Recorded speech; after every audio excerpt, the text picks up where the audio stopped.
Magandang araw po. Ngayon po, pakita ko sa inyo yung low cost nating fish pond nandun sa baba. Tapos papunta tayo ngayon doon. Dito po, ayan, medyo na-develop na rin natin itong area na to. So, doon naman tayo sa fish pond banda. Tara!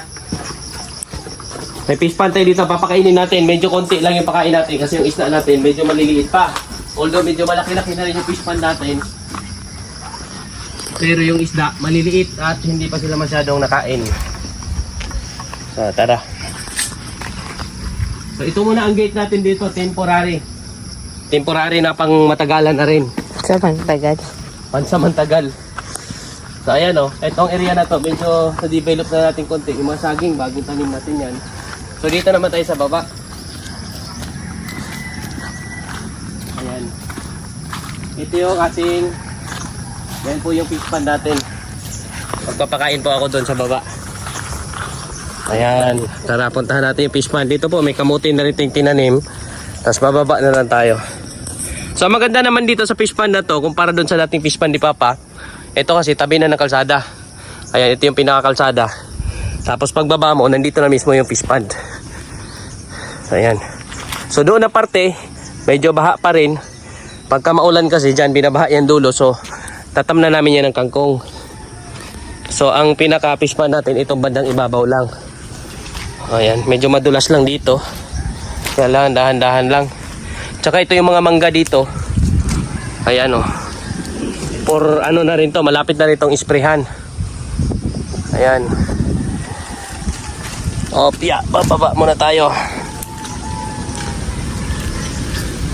So, ayun yung ating pababa. Tapos dito, tinamnan din natin ng mga punong kahoy.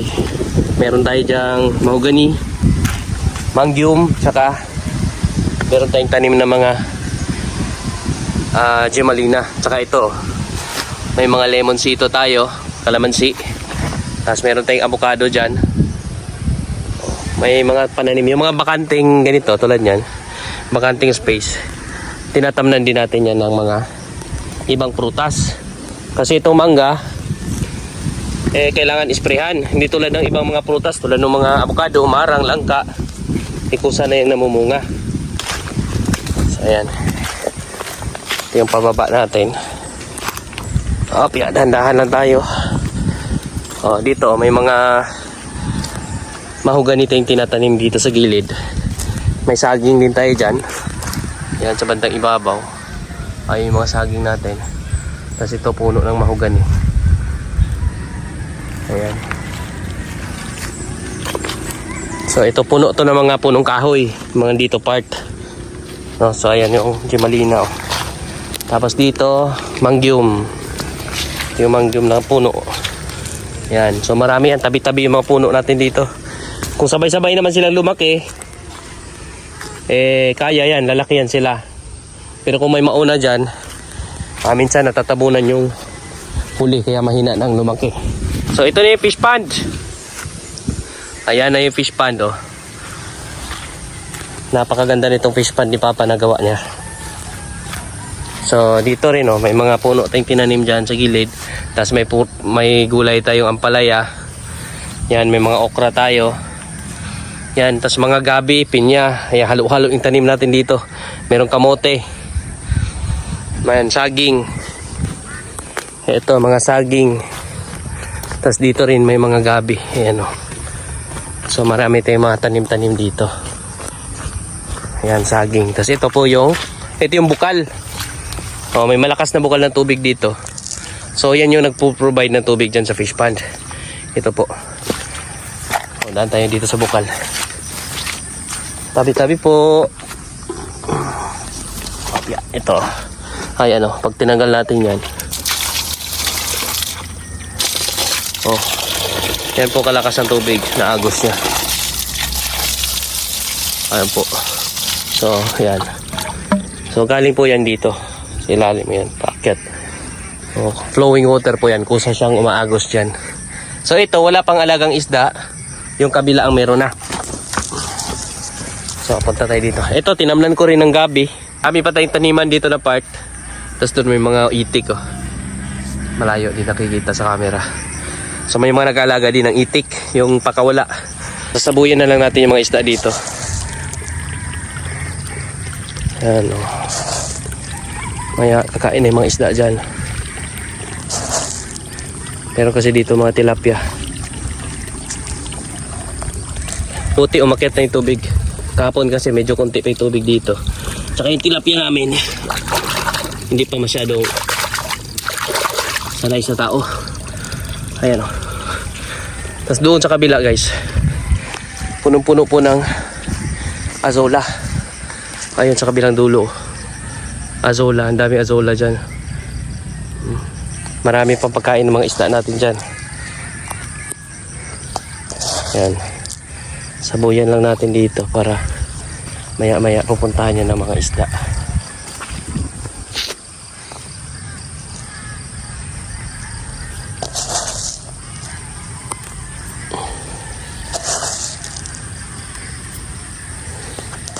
Saboy lang natin yung pitch dito. Oh, yung isda kasi dito matakutin pa. Ayun oh, meron na doon sa unahan oh, makaing isda oh. Ayan.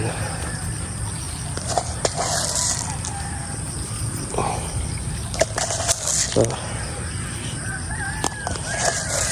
ayan oh, sasaboy natin. Floater feeds to. Ito yung lumulutang na pitch oh, pag nilagay mo siya dyan tubig, ayan, lumulutang siya. Oh, kaya yan yung kinakain ng mga isda. Oh, doon sa unahan na may kumakain na. Kaya lang takot pa yan sila sa tao. Okay. So iwanan na natin para kumain sila. Di ako makapunta doon kasi malambot pa yung kuan niya, yung pilapil. So ayan oh, yan yung ating mahiwagang fish pond dito. Oh, ayan oh. Oh, may mga isda na kumakain. Takot lang sila sa tao pa kasi akala nila bibingwitin sila. Hindi pa, pagka malaki-laki na to, ito yung pagka may tao sumasalubong na. So yun yung stage na antayin natin. Sa mga darating na panahon, baka ganun na yung mga isda natin dito. Pag papunta tayo dito, sumasalubong sila. So ito yung zone naman, lalagyan ng isda. Sa ngayon wala pa to. So yan muna, dyan muna na part ang may mga isda. Dati meron kami isa, yung sa baba, ginawa lang namin taniman ng kangkong kasi inabot ng baha yan. Nung malakas ang baha, inabot. Tapos umaawas ang tubig dito kasi malambot ang lupa dito. Yan o, muuga ang lupa dito. Muuga, pwede mo mauga o. Kaya yung tubig niya lumalabas. So ginawa natin, tinamnan natin ng mga kangkong para pwede rin natin pakain yan, tadtarin, pakain sa isda. Pwede rin natin yung pakain sa baboy. Ito, ang dami na tumubo. Dito na part. Ayan, dito oh, may mga kangkong din dito. Ayan, yung agusan ng tubig. Oh, maraming kangkong dyan. So may papakain na tayo sa baboy. So doon sa unahan, yung binabahang part, nag-umpisa na rin kami magtanim dyan ng mga kangkong. So yun yung kuha natin. Sa ganitong area, ang paraan ng pag-develop namin is more on ano to, taniman na pakain ng alaga. Tapos dyan sa side na yan, yan manggahan. O, yung mga manggahan na yan. So pwede tayo mag-alaga dyan, pwede tayo magtayo ng mga bahay ng mga baboy, bahay ng kambing. Pwede tayo maglagay dyan. O kung ano mga po pwede pa nating itayo dyan na bahayan ng mga alaga natin. Tapos dito, so ayan, binabaha, tubigan. Kangkungan, ito medyo malalim to. So kaya pag nanguha ng kangkong dyan, kailangan may kawayan. Tapos ito rin medyo malalim. So ayan yung ating update. So ang sakop naman itong area, dyan lang yung mangga, pababa yan. Papunta doon. Doon sa may tubig na yon. Pag ganyan. Yung may kahoy na yan. So pabalik dito. Yan na may samanggang yan din. So ayun ang kuha natin dito. Ito medyo matagal na yung tubig na nandyan. So hindi namin plano na magtanim ng palay muna dito kasi nga yun yung problema. Pagka maulan, talagang bumabaha siya. No, kaya doon tayo sa kangkong kasi yun yung kailangan ng alaga din natin. So ayan yung ating update dito sa mga alaga. No, sa mga plano natin, sa mga inumpisan na natin dito sa pag-develop natin. O yan, napuno na ng puno dito mga gabi. Tinamnan natin yan. May mga gulay tayo. May mga tanim tayong kamote doon. No, tas yung iba, dahan-dahan pa. Mga saging, may tinanim tayo. So doon banda, hindi pa natin yan na umpisan masyado kasi step by step tayo. Umpisa tayo dito na side, no, pag ganon. Tapos ayun, dahan-dahan na rin tayo doon na nagtanim ng mga kangkong. So ayun, muli po sa inyong lahat, maraming salamat po.